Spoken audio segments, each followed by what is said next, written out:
Қылмыс жасағанға жаза бар. Кісі ақысын жегендер, арам жолмен мал тапқандар, қастық істегендер, қараулық қылғандар заң алдында жауап береді. Қылмысына қарай бас бостандығынан айырылады. Бірақ түрмеге түскендер түзеліп шыға ма? Бұл өте күрделі сұрақ. Күрделі болатыны, ұзақ жыл күн көзін көрмегендердің арасында қайтадан көлеңке қуатындары көп. Келесі бейне сюжетіміздің де кейіпкері кезінде түрменің дәмін татқан. Қайтадан түрмеге кетті. Ұзақ жылға. Ол тағы қандай қылмыс жасады? Мойнына неше адамның қанын жүктеді? Сансызбай Өкенұлының детективінен көріңіздер.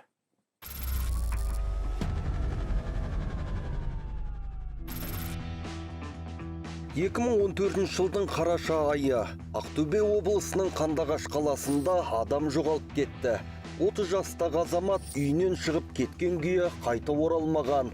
Келердік күткен туыстары полицияға бірер күн өткен соң ғана хабар берсе керек. Жоғалып кеткен дерегі бойынша туысқандары Қандағаш полиция бөліміне арыз жазып, соны іздеуге бағытталған жедел іздестіру шаралары жүргізілген. Жоғалған адам Қандағаштан табылмады. Сондықтан оған Ақтөбе облысы бойынша іздеу жарияланды. Баруы ықтимал деген адамдарға сұрау салынды. Таныс тамырларынан жауап алынды. Алайда бір ай бойы көрдім білдім деген адам кезіккен жоқ. Аксу 2302, Аксу 2302. Да, на связи. Сразу отвечайте без нахождения остановкой.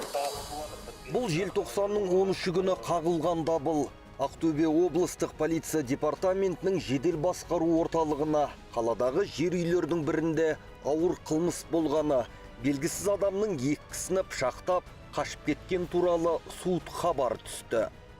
Әйел адам көріп қалып, сол бірге болған айқайлап көмектесіңдер деген кезде ол өзін оқиға болған жерден қашу үшін әрекет жасап, алдынан тағы сол пәтерде болған тағы бір кісі болады. Соған пышақ қолданып, әрі қарай қашады. Оқиға орнына дереу аттанған полицейлер бір адамды өлі, ал тағы бір адамды ауыр жаралы күйінде тапты. Жедел іздестіру барысында көп ұзамай күдіктінің бірі сол маңнан ұзамай ұсталды. Мұна сөзіне сенсеңіз, ол полицейлерді өзі іздеп келе жатқан беті екен. Здесь что произошло? Хотел так идти. Хотели вот в эту сторону убежать, да? Не убежать, а Уйти отсюда, да? полицейским сказать, я человека убил. В это время кто? В это время 3 милиционера полицейские встретились. Кісі өлтіргенін бірден мойындап, полицейлерді өзі іздейтіндей бұл адам кім еді? Амангелді Жантайлақов 1977 жылы Ақтөбе облысының Шалқар қаласында өмір келген. Үйленіп ажырасқан, Қандағаш қаласының тұрғыны. 2007 жылы 3 жылға, 2010 жылы 4 жыл 8 айға сотталған. Өмір баяны оңып тұрмаған Жантайлақовтың полицияны іздеп шыққаны өтірік болғанымен, қылмысын бірден мойындауының себебі бар. Өйткені бұл қанды оқиғаның куәгері көп болатын. Так, вы готовы добровольно показать, где это было совершено преступление? Готовы? Готовы. Готовы, да? Пожалуйста, покажите, продемонстрируйте свои действия. Где это произошло? Также? Внутри дома. Внутри дома, да? У этого дома. Түнде қандай сұмдық болғанын үйдің ішіндегі ыбырсыған заттар мен босаған шөлмектер айғақтап тұр. Бұлар 4 еркек, 2 әйел түннің бір уағына дейін ащы су ішіп, естерінен айырылғанда әр жерге қисайған сияқты. Вы там спали, да? Да. А где находились остальные люди? Кто еще? Тоже кто где спали. Ага. Потом на следующий день решили похмелиться. На следующий день во сколько это было? Стали вы? Утром, где-то 9 часов. Бас жазудың соңы жаға жыртысқа ұласады. Жантайлақов шөлмекте серігінің сөзін көтер алмай төбелес шығарса керек. Оның аяғы екі бірдей адамның ғұмырына қауіп туғызған. Вот здесь боролись. Вот здесь боролись, потом нож, когда вы схватили, как вы стояли? Вот так стояли или в другом месте стояли вы? Здесь стояли. А Андрей как стоял в это время? Напротив меня. Вот напротив здесь стоял, да? Вы нож схватили, как нанесли удары? Потом на месте ударили. Как нанесли? Покажите, пожалуйста. Иә, Жантайлақов қылмысын мойындады. Кімді қалай өлтіріп, кімді қалай жаралағанын бүге-шүгесіне дейін көрсетті. Алайда оның ішіне бүгіп қалған тағы бір сұмдығы бар еді. Ол мұны неге жасыруға тырысады? Айтуға ауыз бармайтын қанқұйлы әрекетті неге өзім істедім демей, әлде бір тылсым күштердің бұйыруымен жасадым дейді. Расымен сондай болу мүмкін бе өзі? Жантайлақовтың қай жердің тұрғыны екені белгілі болғанда, бір ай бұрын Қандыағашта жоғалған адамға да мұның қатысы болуы мүмкін деген күдік туған. Біршама уақытқа дейін бет бақтырмай келген қылмыскер ақыры тағы бір сұмдықты мойындауға мәжбүр болды. Сосын тергеу тобын өзі тұрған Қандыағаштағы жалдамалы пәтерге бастап әкелді. Это какой подъезд по счету? 10-й. 10-й подъезд. Квартира где находится у вас? На каком этаже? На 3-м этаже. На 3-м этаже. Дверь прямо, налево, направо? Прямо, прямо. Бұл жердегі оқиға да алдыңғысына ұқсас. Жантайлақов қонағымен арақ ішеді. Сосын араларында түсініспестік туғанда марқұмды пышақтап өлтіреді. Денесін пәтердің балконына шығарып тастайды. Курточку положил сперва, потом вытащил сюда, положил труп. Куртежка здесь лежала и наверх положили труп, да? Да, да. Получается. Он уже был мертвым, да? На тот момент, да? Да, да. Потом что было? Потом лежал 2-3 дня. Жантайлақовтың айта алмай жасырып отырған да осыдан соң басталған. Ол әлде бір тылсым күштер құлағыма сыбырлап, мәйттен құтылу керек екенін ескертті. Оны орындамау мүмкін емес еді дейді. Дегенмен қылмыскердің бұл сөзін сол кезде істі қараған судья толығымен жоққа шығарды.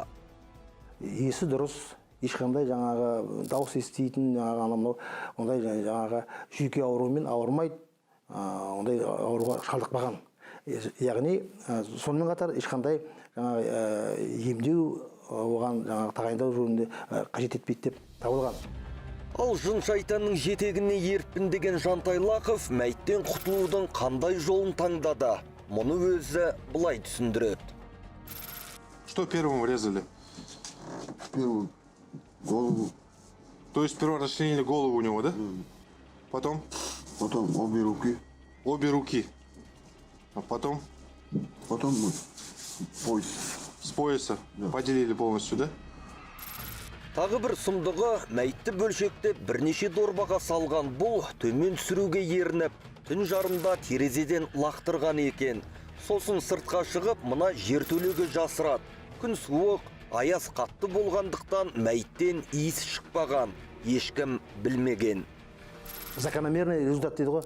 Мынаның өзінің, Жантайлақтың өзінің өмірі осы закономерно осындай жаңа финалға келіп тұр. Ол бүгін болмаса ертең міндетті түрде осындайға келетін еді Жантайлақов. Себебі бұның өмірінің барлық жаңағы несі, тек мақсаты күнде арақ ішу, осындай өмір сүру. Сот Жантайлақовты қылмыстық кодекстің бірнеше бабы бойынша айыптады. Сондай-ақ оның жалған сөздерін жазасын жеңілдетудің амалы деп түсінген. Сондықтан қылмыстық атқару жүйесінің қауіпсіздігі аса жоғары мекемесіне жолдама беріпті. Осы екі қылмыстың жиынтығы бойынша 22 жылға бас бостандығынан айырылды. Рас, Жантайлақов түзелуден кеткен адам. Өйткені алғашқы қылмыстары мен тартқан жазасы оны түзу жолға сала алмады. Бір анығы, оның шектен шыққан сәттерінің бәрі шиша ішіндегі жынмен байланысты. Тылсым күштер әсер етті деуге әуес қылмыскер өзін адастырған күштің аспаннан емес, арақтан шығып жатқанын білмеді. Ал ендігі жерде оны білудің еш қажеті де жоқ. Бүкірді көр ғана түзейді. Тәртіп бұзбау, шектен шықпау өз алдына. Адам өлтіру дейтін ауыр қылмыс күнәні мойнына жүктемеуді түсінбегеннің төрі түрме.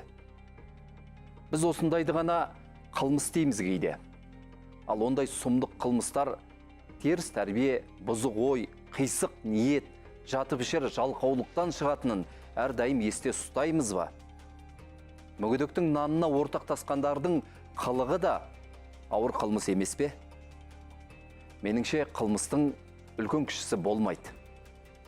Бүгінгі айтпағымыз осы. Алда Еуразия бірінші арнасының орыс тіліндегі қорытынды жаңалықтары күтіп тұр. Ал мен сіздермен келесі жұмаға дейін қоштасамын. Өзіңізді және адамгершілігіңізді сақтаңыз.